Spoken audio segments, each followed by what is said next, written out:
Hi నమస్తే, welcome to iDream media. నేను మీ రొద్దం శ్రీనివాస్. అమెరికాలో మాట్లాడుకోవడానికి యుద్ధమే కాదు ఇంకా చాలా ఉంటాయి. అందులో ముఖ్యంగా H1B వీసాలు.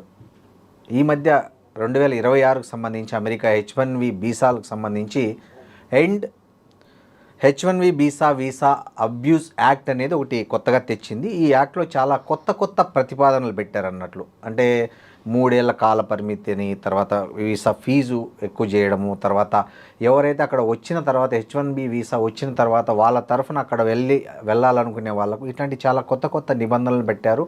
ఈ మార్పులన్నిటి మీద మనం మాట్లాడదాం. సురభి గారు ఉన్నారు, ఆమె మనతో చాలా విదేశీ వ్యవహారాలకు సంబంధించి ముఖ్యంగా అమెరికా వీసాకు సంబంధించి ఆమె చాలా దీంట్లో ఉన్నారు, నిపుణురాలని చెప్పొచ్చు. ఇంతకుముందు మనం చూసాం చాలా ఇంటర్వ్యూల్లో కూడా H1B వీసాల గురించి, అమెరికా ట్రెండ్ గురించి, విద్యార్థులు ఎలాంటి జాగ్రత్తలు తీసుకోవాలి, అక్కడికి వెళ్ళాలనుకునే ఉద్యోగులు ఎలాంటి జాగ్రత్తలు తీసుకోవాలనే విషయాలను ఆమె క్షుణ్ణంగా వివరించడం జరిగింది. నమస్తే సురభి గారు. నమస్కారం శ్రీనివాస్ గారు. How are you doing? Fine అండి. మీరు చూశారండి యాక్టు, ఈ end H1B visa abuse act 2026 అనేది అసలు ఇది ముఖ్యంగా భారతీయ టెకీలను టార్గెట్గా చేసినట్లు అనిపిస్తుందని చెప్తున్నారు కొంతమంది విశ్లేషకులు. మీరేమంటారు? అసలు ఈ యాక్ట్ ఎందుకు పెట్టారు, ఈ యాక్ట్లో ఏముంది, దీన్ని ఎలా ఎఫెక్ట్ ఉంటుంది మన మీద అనేది కొంచెం చెప్పండి. H1B అనేది is a technical visa Srinivas గారు. మేనేజ్మెంట్ పొజిషన్స్ చాలా తక్కువ H1B వీసాస్లో. 99%, 95% చెప్పుకోవచ్చు or all technical people. So ఇది H1B ఇది పెట్టింది టెక్నికల్ స్టూడెంట్స్ని టార్గెట్ చేయడానికి. అంటే ఈ వీసా ఎగ్జిస్టింగ్ ఉన్నదే టెక్నికల్ వాళ్ళకి. Management jobs are predominantly covered by the US citizens. మన దాకా అంత రాదు. మనం చేసేది ప్యూర్ టెక్నికల్ జాబ్స్ యుఎస్లో. ఈ పర్టిక్యులర్ బిల్ ఏదైతే వచ్చిందో, we don't know if it will pass yet. It's just come to the floor. Yes, అంతే. రిపబ్లికన్లు పెట్టారు, అది ఇంకా పాస్ కావాలంటే సెనెట్ లో అన్నిట్లో హౌస్ లో పాస్ అవ్వాలి. సో వీ డోంట్ నో, ఇంకా రాలేదు. H1B అనే ఒక వీసా 30 years నుంచి ఉన్న వీసా. సడన్ గా ఇంత మార్పు తీసుకురాగలుగుతారా అనేది ఈజ్ ఆల్వేస్. ఇప్పుడు మనం కూడా బిల్ పెట్టాం, ఉమెన్స్ రిజర్వేషన్ బిల్ పెట్టాం కదా ఫ్లోర్ లో. It didn't pass. So we don't know if this particular bill చెప్పలేం.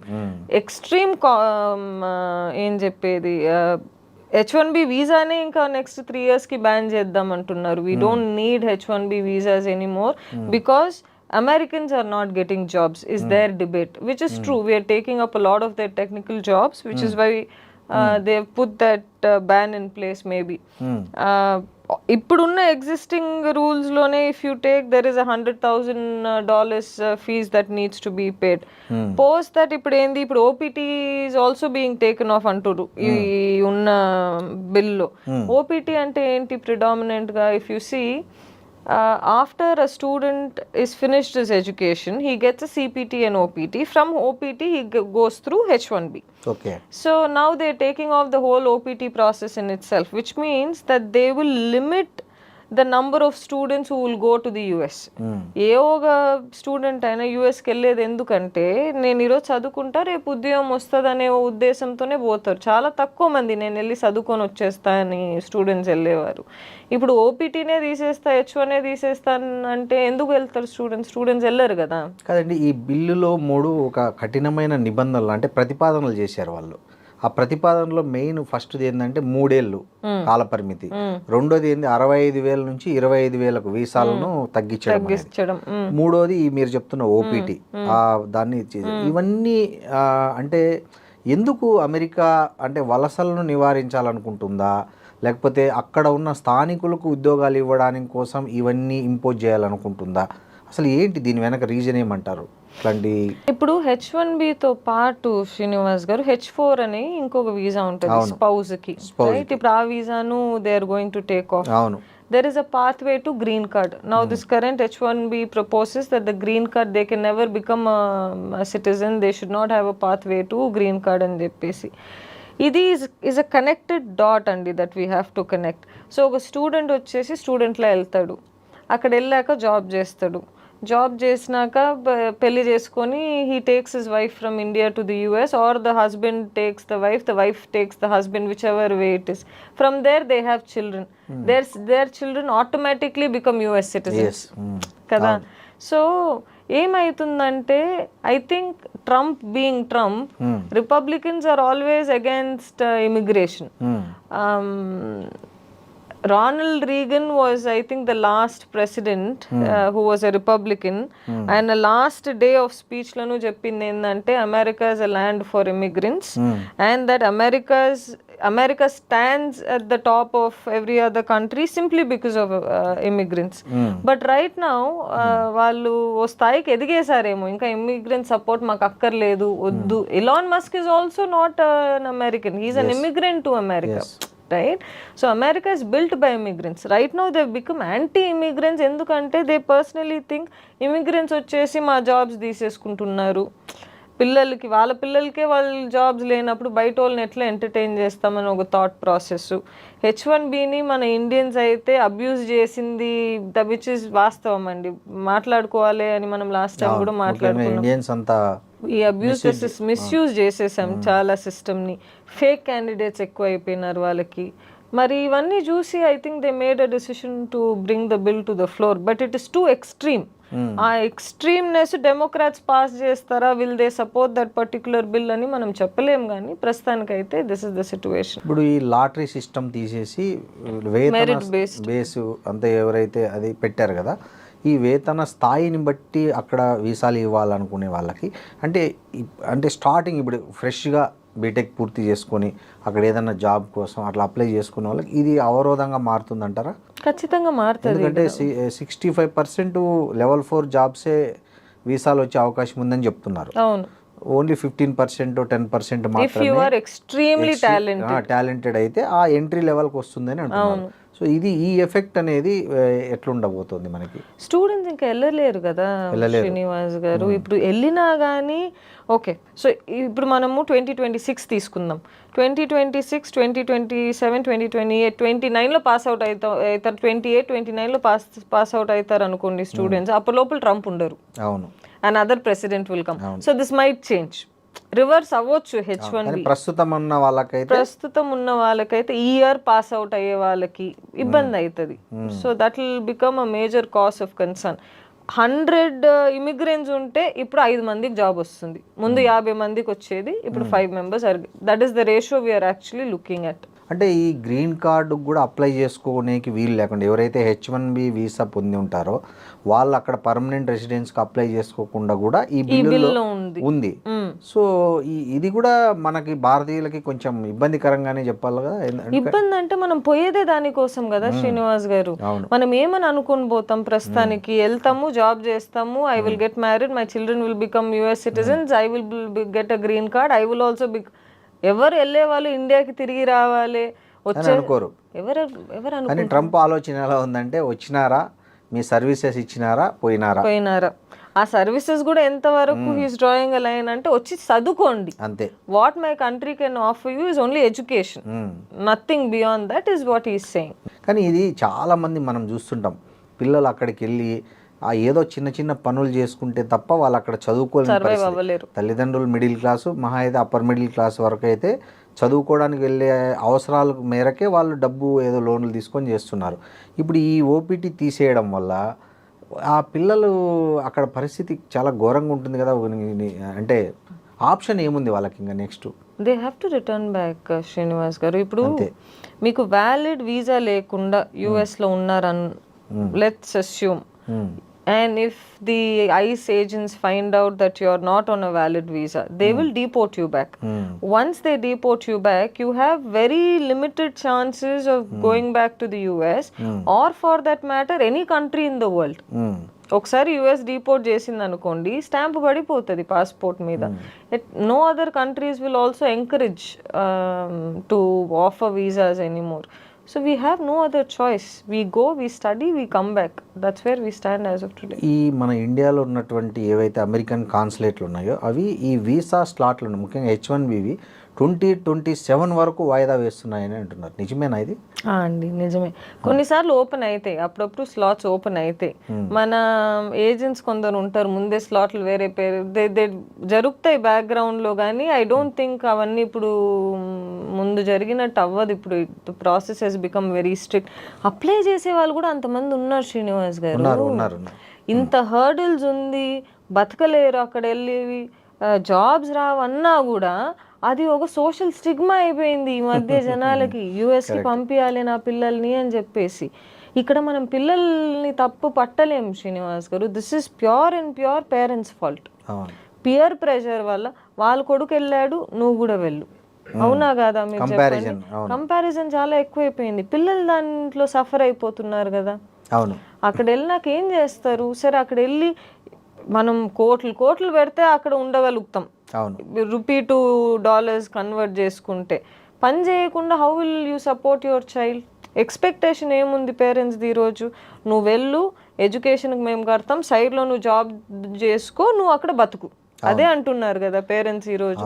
అక్కడ బతకడానికి ఆప్షన్ లేదే ఇప్పుడు. నిజంగా పిల్లలు ఎంత ఇబ్బంది పడుతున్నారు కానీ నాకు తెలిసి చాలా మంది తల్లిదండ్రులు కూడా ఇబ్బంది పడుతున్నారు. ఇండియా పంపించిన పిల్లల్ని వాళ్ళు అక్కడ ఎంఎస్ అయిపోయి జాబ్స్ లేక వాళ్ళ మంత్లీ వీళ్ళు ఎక్కడి నుంచి లక్షన్నర డబ్బులు వాళ్ళకి పంపించడానికి చాలా మంది చాలా అవస్థలు పడుతున్న తల్లిదండ్రులు కూడా నేను చూస్తున్నా. మళ్ళీ వాళ్ళు వస్తానంటే ఏమో వీళ్ళు రావద్దు, అక్కడే ఉండు, ట్రై చేయి అంటున్నారు. ఇది ఎలా చెప్పాలంటే శ్రీనివాస్ గారు, ఇప్పుడు we live in such a country, maybe we are deviating కొంచెం కానీ టాపిక్లో నుంచి. we live in such a country that everything is a comparison. పరువు అనే ఓ పదం మన దేశంలో ఎంత డెసిషన్స్ని ఇంపాక్ట్ చేస్తుందంటే this is one of them. మీరు యుఎస్ గురించి మర్చిపోండి, ఇండియా మార్కెట్ ఈరోజు బాగాలేదు. ఇండియాలో మీరు ఇంజనీర్స్ 1000 మంది పాస్ అవుట్ అయితే 100 మందికి జాబులు దొరుకుతున్నాయి, అవునా కాదా చెప్పండి? పేరెంట్స్ కిడ్స్ మీద ఎంత ప్రెషర్ పెడతారు? అరే వాడికి ఉద్యోగం వచ్చిందిరా, ఏం చేస్తున్నావు నువ్వు అని చెప్పేసి ఆ అబ్బాయి వెళ్ళి 10 ఇంటర్వ్యూస్ అటెండ్ అవుతాడు, కానీ జాబ్ రాదు, ఏం చేద్దాం? ఇది ఫస్ట్ పాయింట్ అనుకోండి. రెండో పాయింట్ ఏంటి? కాలేజ్ వాళ్ళు పిల్లల్ని నిజంగానే అంత ట్రైన్ చేస్తున్నారా? ట్రైన్ చేయట్లే. టెక్నికల్గా స్ట్రాంగ్ అబ్బాయి లేకపోతే ఎట్లా వస్తుంది ఉద్యోగం? ఇండియాలోనే మనం అది చూసినప్పుడు యుఎస్లో ఎందుకు చూడం చెప్పండి? ఆ ప్రెషర్ అనేది పిల్లల మీద తగ్గాలి శ్రీనివాస్ గారు. ఎంత పిల్లలు డిప్రెషన్లో వెళ్ళి, మన జనరేషన్ అయితే వీఆర్ స్ట్రాంగ్ హెడెడ్ పీపుల్, ఏదొచ్చినా ఎదుర్కొందామని ముందడుగేసి వెళ్ళే వాళ్ళం. కానీ ఈ మధ్య 16 years అబ్బాయి డిప్రెషన్ అంటాడు. అసలు ఎంతమంది సైకాలజిస్టులు అదే కదా బిజీ. ఒక అపాయింట్మెంట్ తీసుకోవాలి ఒక సైకాలజిస్ట్ దగ్గర అంటే 3000 అంట. హైదరాబాద్ 5000 అయిందండి సమ్మర్ కాబట్టి. చూడండి, ఇది నవ్వుకునే విషయం, మనం నవ్వుకుంటున్నాం శ్రీనివాస్ గారు. This is actual truth. ఇండియాలో జాబ్స్ లేవు, యుఎస్ లో జాబ్స్ లేవు, పిల్లలు ఏం చేస్తారు? బిజినెస్ పెట్టడానికి మన పేరెంట్స్ దగ్గర డబ్బులు ఉన్నాయి. 80% of the people in this country cannot afford to start a business for their children, right? So the economy on the whole is bad. US కాదు, ఇండియా కాదు, economy on the whole is bad. మన Trump గారు వచ్చి ఇంకా ఉన్నది కూడా ఈ వార్లు start చేసి నాశనం చేసి పడేశారు ఆయన. What can you say? పిల్లల మీద మనం ఎంత, నేను చూస్తున్నా శ్రీనివాస్ గారు, కాలేజెస్కి వెళ్తే కళ్ళల్లో నీళ్ళు పెట్టుకుంటున్నారు పిల్లలు, జాబ్స్ దొరకడం లేదు అని చెప్పేసి, రైట్? కాంపిటీషన్ అంత, మన పాపులేషన్ ఎంత, మన దగ్గర ఉన్న జాబ్స్ అవైలబిలిటీ ఎంత. సో ఏం చేస్తాం? It's a very sad situation for our children today. Gen Z అయితే వాళ్ళు ఇట్టుగాక అట్టుగాక పుట్టారు పాపం పిల్లలు. ఏంటో. ఇంకోటి సురభి గారు, ఈ మధ్యనే వార్త కూడా వచ్చింది ప్రముఖ వార్తాపత్రికల్లో, ఈ H1B వీసాకి ఎవరైతే అప్లై చేసినారో వాళ్ళ సోషల్ మీడియా అకౌంట్లను కూడా క్షుణ్ణంగా తనిఖీ చేస్తున్నారు. అక్కడ వాళ్ళు ఏవైనా చిన్న వంటలు చేస్తున్నట్లో లేకపోతే ఏదైనా బిజినెస్ చేస్తున్నట్లో అట్లాంటి ఒక వీడియోస్ పోస్ట్ చేయడం అనేది వీళ్ళకి సైడ్ బిజినెస్ ఉంది, సైడ్ ఇన్కమ్ ఉంది అనే ఒక రీజన్తో ఆ బేస్ చేసుకొని కూడా రిజెక్ట్ చేస్తున్నారు అనేది ఒక వార్త. ఇది కరెక్టేనా? కరెక్టే కదా. రిజెక్ట్ చేయడం పక్కన పెట్టేసేయండి, అక్కడ ఉన్న స్టూడెంట్స్ కూడా if they are participating in any kind of an income నీకు ఎక్కడి నుంచి వచ్చినా you are considered that you have not satisfied the agreements that you have agreed to according to your visa, right? Visa ఒక H1 co terms and conditions ఉంటుంది. F1 లో పని చేయలేవు, H1 లో చేయగలుగుతావు. నువ్వు F1 లో పని చేసేవంటే they are sending you back. So అది ఇక్కడ నుంచి పోయేవాళ్ళు కదా, అక్కడ నుంచి వచ్చేవాళ్ళు కూడా అంతే.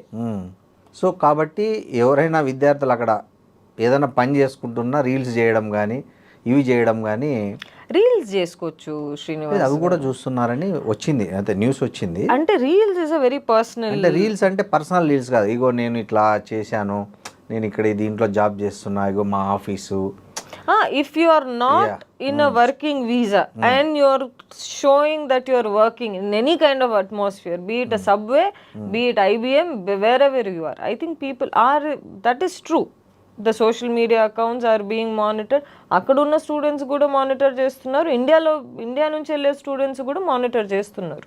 నాకు తెలిసిన ఒక పేరెంట్, వాళ్ళ పిల్లలు అమెరికాలో ఉంటారు, ఆయన ఈ మధ్య అమెరికా వెళ్ళి వచ్చిన తర్వాత ఒక మాట అన్నారు, అక్కడ పిల్లలు ఎంత ప్రెజర్ ఫీల్ అవుతున్నారంటే ఏ రోజు ఎప్పుడు ఎవరి ఉద్యోగం పోతుందో అనేటట్టు ఉన్నారంట. ఇండియాలో కూడా అదే పరిస్థితి శ్రీనివాస్ గారు. అమెరికాలో పనిచేస్తున్న వాళ్ళు ఎంత ప్రెజర్ ఫీల్ అవుతున్నారంట అంటే వాళ్ళకి ఎట్లయిపోయిందంటే అదొక ఏమంటారు టెన్షన్, ఎప్పుడు ఉరుములు మీద పడుతుందో లేకపోతే భూకంపం వస్తుందో అన్నట్లు.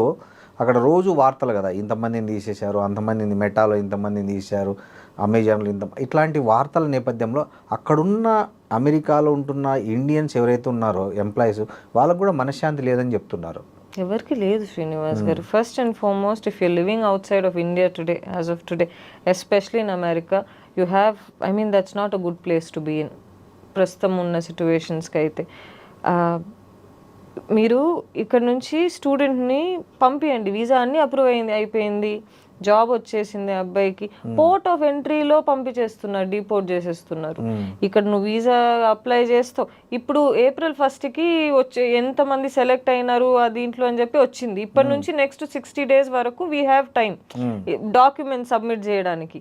దాంట్లో మళ్ళీ రిక్వెస్ట్ ఫర్ ఇన్ఫర్మేషన్ పడింది అనుకోండి, మళ్ళీ పంపించాల్సి వచ్చింది డాక్యుమెంట్స్. వాళ్ళు ఏదైనా అడిగారు అనుకోండి, ఓకే ఇప్పుడు H1 ఫైల్ చేసేటప్పుడు ఇది ఫైల్ చేస్తాం, ఈ కంపెనీ ఇక్కడ వెళ్తాం, ఇక్కడ ఉంటాం అని చెప్పేసి. ఇప్పుడు సెలెక్ట్ అయిన క్యాండిడేట్స్కి నెక్స్ట్ ఒక 2 months ఆ డాక్యుమెంట్స్ మొత్తం సబ్మిట్ చేయాలి. తర్వాత October 1st నుంచి దే కెన్ స్టార్ట్ వర్కింగ్ యుఎస్లో. కానీ ఇవన్నీ చేసి కూడా నువ్వు యుఎస్ పోర్ట్ ఆఫ్ ఎంట్రీకి పోయి ఆ immigration officer, if he feels that you are not genuine, they deporting you back. మనం ఎట్టు చూసుకున్నా ఇబ్బంది, ఆ స్ట్రెస్ పిల్లలు పడలేకపోతున్నారు. ఒక అమెరికాకు పిల్లల్ని చదువుకు పంపించాలనే తల్లిదండ్రులకు మీరు ఒక అనుభవం ఉన్న నిపుణురాలకి ఏం సలహా ఇస్తారు? దయచేసి పంపించకండి అంట. ఆ ప్రెషర్ కూడా పెట్టమాకండి పిల్లల్ని. ఇండియాలోనే జాబ్స్ దొరకనంటుంది శ్రీనివాస్ గారు, యుఎస్లో ఎక్కడి నుంచి దొరుకుతుంది చెప్పండి? మనకు ఎకానమీ ఈజ్ బ్యాడ్, పాపులేషన్ పెరిగిపోయింది, రైట్, జాబ్స్ తగ్గింది. ఇవన్నీ కాకుండా అని కొత్తగా మనమే ఇన్వెంట్ చేసుకున్నాం, అది వచ్చి మన నెత్తి మీద మళ్ళీ పడింది.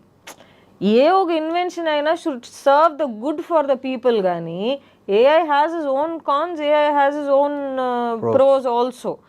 Look at the cons. ఎన్ని ఉద్యోగాలు పోతున్నాయి చూడండి, 1000 people, 2000 people, 3000 people, 10,000, 15,000 కూడా వెళ్ళాయి. These are all families Srinivas గారు. ఒక్కొక్క ఫ్యామిలీ, వాళ్ళ వైఫ్, వాళ్ళ పిల్లల ఎడ్యుకేషన్, కార్ లోన్స్, ఈఎంఐస్ ఎన్ని ఉంటాయి. ఇట్లా పీకేస్తూ వెళ్ళారనుకోండి కంపెనీస్, ఏం చేస్తాం? ఎంత ప్రెషర్లో బతుకుతున్నారంటే మన ప్రజలు. Our economy is that bad today. కానీ చాలామంది డ్రీమ్ కదా సురభి గారు, అమెరికా, మా పిల్లలు అమెరికాలో చదవాలి, అమెరికాలో జాబ్ చేయాలని. అంటే కొంతమంది స్టూడెంట్స్కి కూడా ఉంది, అంటే పేరెంట్స్ ప్రెషర్ లేకుండా స్టూడెంట్స్ వాళ్ళను ఎవరో ఫ్రెండ్స్ని చూసుకోనో బంధువులను చూసుకోనో ఎక్కడో వాళ్ళు ఇన్స్పైర్ అయ్యి వాళ్ళు కూడా ఇలాంటి ఒక డ్రీమ్ పెట్టుకున్నారు. అలాంటి వాళ్ళ డ్రీమ్ వాళ్ళు సక్సెస్ చేసుకోవాలంటే ఏమన్నా వాళ్ళకి కొంచెం హెల్పింగ్ టిప్స్ ఇస్తారా? శ్రీనివాస్ గారు, రైట్ నో గోల్డెన్ వీసా అని ఉంది, right. EB-5 visa is always existent. If you are a scientist or if you have very good skills that are not available in the US, you have different kinds of visas to apply, but that is only 5 or 10% population లో. ప్రస్తుతానికైతే F1లో పోవడం కూడా ఇబ్బందే, H1లో పోవడం కూడా ఇబ్బందే. What can you do? Maybe by Trump's gold card and enter in to the country, so you have a little bit of piece of mind. వేరే ఏది చేసినా ప్రస్తుతానికి is always a point of concern. పిల్లలకైనా రూపాయలు ఎంతో కదండి అది, ఏంది ఎంత మీరు చెప్తున్నారు? 1 million కదా, అది 8 crores. 8 crores పెట్టి వీసా తీసుకునే వాళ్ళు 8.5 crores అనుకుంటా. ఎంతమంది ఉంటారండి? అసలు నాకు తెలిసి 1 కోటి మందిలో ఒకరు కూడా ఉండకపోవచ్చు. It's not a good time Srinivas గారు. ఈ మధ్య ఆస్ట్రేలియా ఈజ్ ఓపెనింగ్ ఆపర్చునిటీస్. పిల్లలు ఆస్ట్రేలియా ట్రై చేయొచ్చు. ఏమున్నాయి ఆస్ట్రేలియాలో, ఏం ఆపర్చునిటీస్ ఉన్నాయి? అంటే యుఎస్ కాకుండా అంటే మిగతా రిమైనింగ్ కంట్రీస్ ఏమున్నాయి? బెస్ట్ చూజ్ చేసుకోవడానికి ఆప్షన్ బి కింద ఎవరైతే వీళ్ళు పోవాలనుకుంటున్నారో విదేశాలకు, వాళ్ళు ఆప్షన్ బి కింద ఏ కంట్రీస్ చూజ్ చేసుకోవచ్చు, అక్కడ ఏం ఆపర్చునిటీస్ ఉన్నాయంటారు? యూరప్ వుడ్ బి ఈయూలో మీరు ఏ కంట్రీ అయినా తీసుకోండి Srinivas, is always a good option. ఎందుకని చెప్తాను వినండి. Your citizenship process is easy, health care is free, education is free, housing to an extent is also free if you are a citizen, everything is free there. కానీ మీకు ఆ basic language రావాలి. స్వీడన్లో ఉన్నారనుకోండి Swedish రావాలి, మీరు జర్మనీలో ఉన్నారనుకోండి జర్మన్ రావాలి. సో ఇలాంటి కొన్ని ఆ లాంగ్వేజ్ వచ్చి మంచి స్కిల్ ఉంటే any country in the EU is always a good option. We can look at Australia right now. Australiaలో వచ్చేసి there are a lot of openings for doctors. Doctors are able to move to Australia. UKలో there is a lot of opportunity for accounting students. Chartered accountants, accounts వీళ్ళు ఇది చేస్తారు చూసారా, యూకేలో ఆ options ఉన్నాయి. Only these first and foremost we are in the top 5 economies Srinivas గారు. First economy in the world USA ఉద్యోగాలు ఇవ్వలేకపోతుంది, మనమే ఉద్యోగాలు ఇవ్వలేకపోతున్నాం. These will all be very competitive. ఇప్పుడున్న ఈ టఫెస్ట్ కాంపిటేటివ్ సిచ్యువేషన్లో స్టూడెంట్స్ ఎలాంటి కోర్సెస్ తీసుకుంటే వాళ్ళకి ఫ్యూచర్ ఉంటుందంటారు? ఎలాంటి కోర్సుల్లో తల్లిదండ్రులు పిల్లల్ని చేర్పిస్తే వాళ్ళు మినిమం బేసిక్ ఎంప్లాయ్మెంట్ అనేది వాళ్ళకి దొరుకుతుందని అండి? ఎనీ బేసిక్ ఎంప్లాయ్మెంట్ టుడే ఎవరు అది మీకు ప్రామిస్ చేసినా ఇస్ ఫేక్ శ్రీనివాస్ గారు. ఇప్పుడు మీరు ఐటీ తీసుకోండి, మీరు కంప్యూటర్ సైన్స్ ఇంజనీర్ అయినారు అనుకోండి, బీ ద బెస్ట్. ఆ టాప్ 10%లో మీరు ఉన్నారంటేనే మీకు ఉద్యోగం వస్తుంది ఈరోజు, లేకపోతే రాదు. కానీ అది ఎంతమంది అసాధ్యం కంటే ఆ ప్రెజర్ పిల్లలు తెచ్చుకోలేరు కదా. మెకానికల్ తీసుకోండి, you have to be the best. ఏ ఒక ఫీల్డ్ తీసుకున్నా మీరు ఆ టాప్ 10%లో లేకపోతే nothing is possible these days. అందుకే కాంపిటీషన్ అంత పెరిగిపోతుంది. ఆ టాప్ 10లో లేని వాళ్ళ పరిస్థితి ఏంటి, వాళ్ళ ఫ్యూచర్ ఏంటి, వాళ్ళు ఏం చేయాలి? అసలు డిపెండెంట్స్ గానే ఉండాలనా, లేకపోతే దే వాంట్ టు సంథింగ్ బిగ్గా ఏం చేయమంటారు? I think from our end what we can do Srinivas గారు, there are lot of opportunities within the internet today. చాలా మంది ఇన్ఫ్లుయెన్సర్స్ అవుతున్నారు. People are becoming photographers. People are becoming artists. People are becoming chefs అవుతున్నారు. Different kind of. ఇప్పుడు మీరు ఇండియాలో షెఫ్స్ని తీసుకోండి, తక్కువ ఉన్నారు. That is a place where people can focus on. కానీ మనం పిల్లల్ని పంపిస్తామా, ఏంద్రా ఇంత చదువు ఇచ్చిపోయి వంట చేస్తావా అని అడిగేవాళ్ళు. కానీ కొందరికి ఆ ప్యాషన్ ఉంటుంది. I think what parents should do right now, పిల్లలకి దేని మీద ప్యాషన్ ఉందో దాంట్లో పంపించారు అనుకోండి, అబ్బాయి కూడా సక్సెస్ఫుల్ అవుతాడు. ఆ టాప్ 10-15%లో వస్తాడు. ప్యాషన్ లేకపోతే ఆ కాంపిటీషన్ ఎట్లున్నా వేస్ట్ కదా. ఫోటోగ్రఫీ అంటాడా, పంపియండి ఫోటోగ్రఫీకి. స్పోర్ట్స్ ఉంది, ఫోటోగ్రఫీ ఉంది, మ్యూజిక్ ఉంది, ఎలక్ట్రీషియన్ వర్క్ ఉన్నాయి, ప్లంబర్స్, చాలా అంటే ఐ మీన్ డైలీ నీడ్స్ సంబంధించి ఇన్నోవేషన్స్ అనేది చాలా స్కేర్సిటీ కూడా ఉంది అక్కడ. కొరత కూడా చాలా ఉంది. ఎన్నో స్పేసెస్ లో ఇన్నోవేషన్ కి there is a lot of opportunities. పిల్లలకి ఐడియాస్ ఉన్నాయి, కానీ మనం వాళ్ళని రెస్ట్రిక్ట్ చేసేస్తున్నాం. రైట్, మన అంబిషన్స్ ను వాళ్ళ మీద రుద్దుతున్నాం, వాళ్ళ ఇంట్రెస్ట్ లను మనం పట్టించుకోకుండా. ఇది చాలా మంది పేరెంట్స్ చేసే తప్పు. But if we let the child do what he wants to do, తనకి దేని మీద ప్యాషన్ ఉంది, తనకి దేని మీద ఫోకస్ చేయగలుగుతాడు అనే ఓ ఉద్దేశంతో ఆ అబ్బాయి జీవితంని తీసుకెళ్ళామనుకోండి, I think kids will see success. Parents will also be happy. లేదురా ఇంజనీరింగే చేయి, డాక్టర్లే చదువు, ఇట్స్ నాట్ హ్యాపెనింగ్ కదా. జాబ్స్ లేవు, ఏడికెళ్ళి తీసుకొస్తాం? ఇప్పుడు అట్లీస్ట్ ఇక్కడ ఇండియాలోనే ఉంటే కనీసం ఏదో ఒకటి చేసుకొని వీ కెన్ గో హెడ్. తల్లిదండ్రులు ఈ మధ్య శ్రీనివాస్ గారు ఇప్పుడు వాళ్ళ మీదనే 10 లోన్స్ ఉంటాయి. ఆ లోన్స్ తీసుకొచ్చి ఒక 24-25 year old అబ్బాయి చూసావా, ఇన్నేళ్ళు మేము కష్టపడ్డాము, ఇప్పుడు నువ్వు స్టార్ట్ చేయి, రైట్, నువ్వు స్టార్ట్ చేయి, ఇంకా మాదైంది, ఇంకా నువ్వు స్టార్ట్ చేయి అని చెప్పి ప్రెషర్ వచ్చేసి వాళ్ళ మీద వస్తుంది. స్టూడెంట్స్ ఎంతో మంది శ్రీనివాస్ గారు చేతులు కోసేసుకుంటున్నారు. They are hanging themselves, right, డిప్రెషన్లో వెళ్ళిపోతున్నారు. We should let children do what they want to do. మనం ఫోర్స్ చేసేది, ఇప్పుడు ఫోర్స్ చేసినా దానికి ఫలితం వస్తుందా అంటే రాదు, ఖచ్చితంగా రాదు. రివర్స్ ఫలితాలు ఎక్కువ వస్తున్నాయి. థ్యాంక్ యూ సురభి గారు. Thank you so much Srinivas గారు, really nice talking to you.